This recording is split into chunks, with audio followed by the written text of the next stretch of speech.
We've been doing a lot of talking about the sort of poor positions of working women as they entered the workforce in the middle part of the 19th century and as that 19th century continued.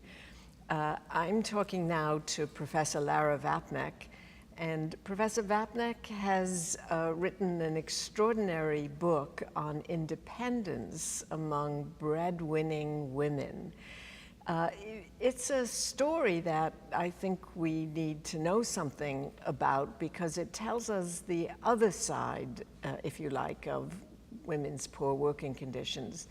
So, Lara, let me start by asking you, what do you mean by independence for working women?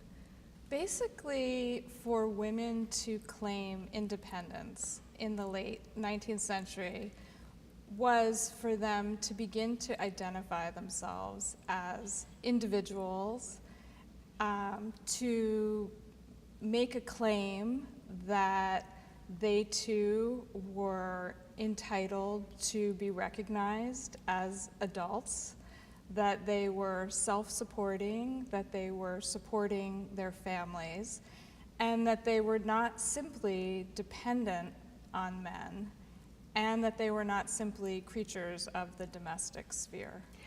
But how could this happen? I mean, given the fact that their wages were so low that they couldn't really support themselves, or that most women couldn't really support themselves, and given the fact that many women turned over all or some large part of their wages to their families, how did they imagine themselves ever becoming independent?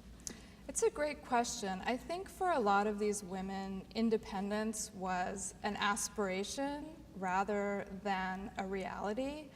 But it was related to the fact that by going out to work and by earning wages, they gained a new sense of themselves that they didn't have before.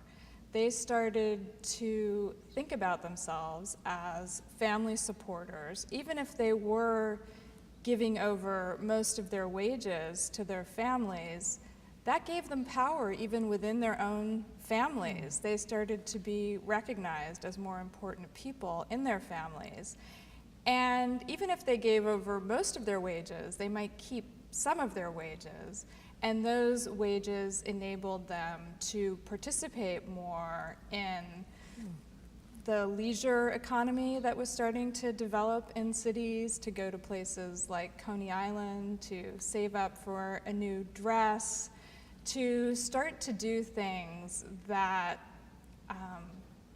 expressed this new sort of sense of being people who were participating in the wider world.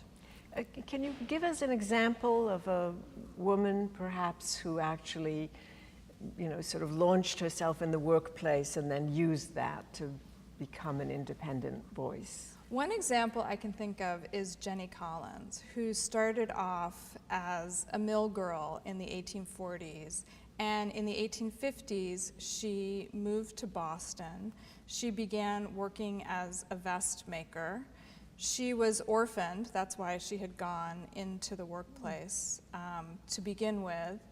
And during the Civil War, she began organizing some of the women that she worked with as vest makers to send keepsakes to Union soldiers. And after the war, these women continued to be organized in a sense. They started meeting and they established the Working Women's League, which issued a petition calling for garden homesteads. So they actually asked the state of Massachusetts to provide land for working women so that they could become independent proprietors. So back up a little bit. The Working Women's League is established by ordinary sewing women, and they petition the Massachusetts legislature? How does that happen? Absolutely. It's pretty extraordinary because it's working women exclusively. They actually tell upper class women who are quite interested, who would like to help them, that they are going to set the agenda. And they petitioned for garden homesteads. And of course, prior to this point, working women had joined working men in petitioning for a 10-hour day. So this was not a new avenue of activity, but they were using it in a new way. And they actually call upon the Commonwealth of Massachusetts to recognize them as wage earners and also as family supporters. So many of them had lost husbands or fathers or brothers in the Civil War, and this was a moment where people sort of had to recognize that you had all of these women that needed to support themselves. They were struggling to do it, and I think it's interesting that they turned to the state to ask for land. I'm actually fascinated by this because, of course, the women involved in the abolitionist and the women's rights movements before the Civil War also used the petition as a way to express their voices. They didn't have the vote, so they petitioned. So now we have working class, not just working class, but actual wage-earning women using the petition, the same technique. So they must have learned something from their mothers and their sisters. But you mentioned something else that I want to follow through on, and that is that the Working Women's League didn't consist only of wage-earning women, but also included upper-class women who wanted to help them?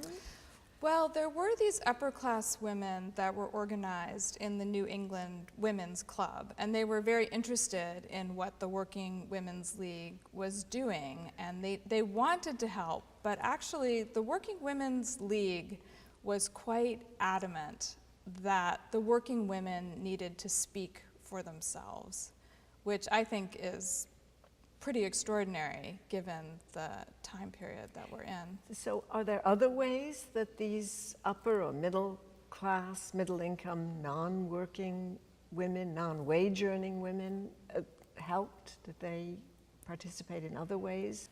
You see upper class women trying to help working women sort of throughout. I mean, you can think of it as kind of an extension of women's work of benevolence prior to the Civil War, that upper class women do feel this sense of responsibility for poor women and for children. And there are different moments when upper class allies come in and help out working class women. So in Boston, those women were pretty firm about trying to stick to their own agenda and make sure that the upper class women just played a supporting role.